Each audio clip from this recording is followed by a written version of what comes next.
আরে নবীর উম্মত বলে দাবি করি, মুসলমান বলে ঘোষণা দেই, অথচ ফজরের নামাজ আমাকে জাগ্রত করতে পারে না। ঠিকই বেঈমানদের খেলাধুলা আমাদেরকে রাত ৩টা বাজে জাগ্রত করে ফেলে। ঠিকই খেলাধুলা আমাদেরকে রাত ৩টা বাজে জাগ্রত করতে পারে, অথচ ৬০-৭০ বছরের জিন্দিগি ৩টা বাজে উঠা কোনোদিন তাহাজ্জুদের নামাজে দাঁড়াইতে পারি নাই। আছে না নাই বলেন? বহু আছে। কোনোদিন তাহাজ্জুদের মুসল্লায় ৩টা বাজে উঠে দাঁড়াইতে পারি নাই।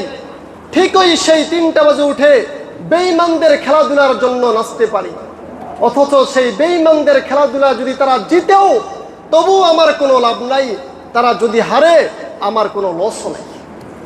আমার কি আছে বলেন? ছাগলের ৩ বাচ্চা, 2টা খাইয়ান আছে আর একটা না খাইয়ান আছে।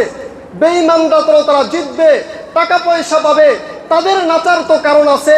আরে তুই যুবক যে বেঈমানদের খেলার জন্য নাচস, তারা জিতলেই বা তোর কি লাভ, তারা হারলেই বা তোর কি লাভ?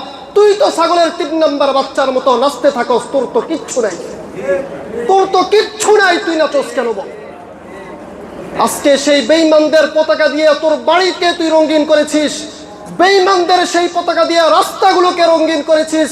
তাওহীদবাদী মুসলমানরা যখন কালিমার পতাকাকে টাঙ্গিয়েছে, তোর ঘরে আগুন জ্বললো কেন বল? তাওহীদবাদী মুসলমানরা যখন কালিমার পতাকা টাঙ্গিয়েছে, তোর গায়ে আগুন জ্বলছে কেন? তুই তো মুসলমান।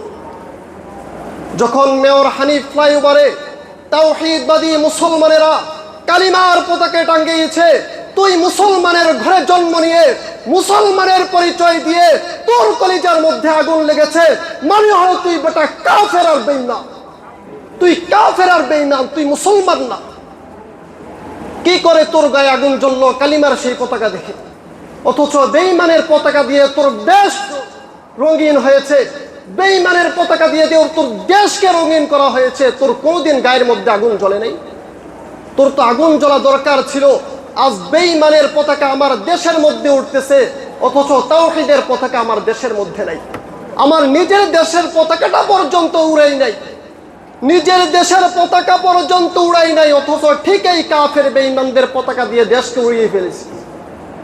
আল্লাহ তাআলা আমাদেরকে হেফাজত করুন। মুহতারাম হাজিরিন, শুধুমাত্র মুসলমান নিজে পরিচয় দিলে হয় না। মুসলমান কোনো একটা গোলালু না, যদি পরিচয় দিলাম আর হয়ে গেল শেষ না। মুসলমান একটা নিয়ম নীতির নাম।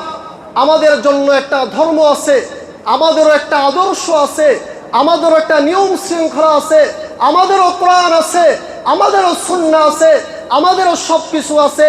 সব কিছু বিসর্জন দিয়ে কাফের আর বেঈমানকে ফলোয়ার বানিয়ে, কাফের আর বেঈমানকে মেনে তারপরে মুসলমান পরিচয় দিব, কোশ্চিন কেন মুসলমান হতে পারে না? কোশ্চিন কেন হতে পারে না? আল্লাহ তাআলা আমাদেরকে হেফাজত করুন, সকলে পড়ি আমিন। বড় কষ্ট লাগে এটা। আরে তুই বেঈমানের পতাকা উড়াইলে কোনো সমস্যা হয় নাই, তোর দেশে বেঈমানের পতাকা উড়ছে, তোর কোনো গায়ের মধ্যে গাত্রদেহ হয় নাই। আর তাওহীদের পতাকা, কালিমার পতাকা যদি উড়ে, তাহলেই তোর শরীরের মধ্যে গাত্রদেহ হবে কেন?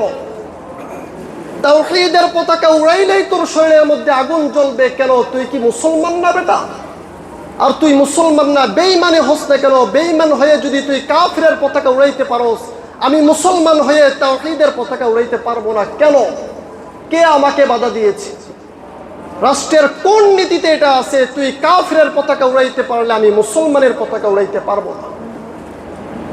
আল্লাহ তাআলা আমাদেরকে হেফাজত করুন, সকলে পড়ি আমিন।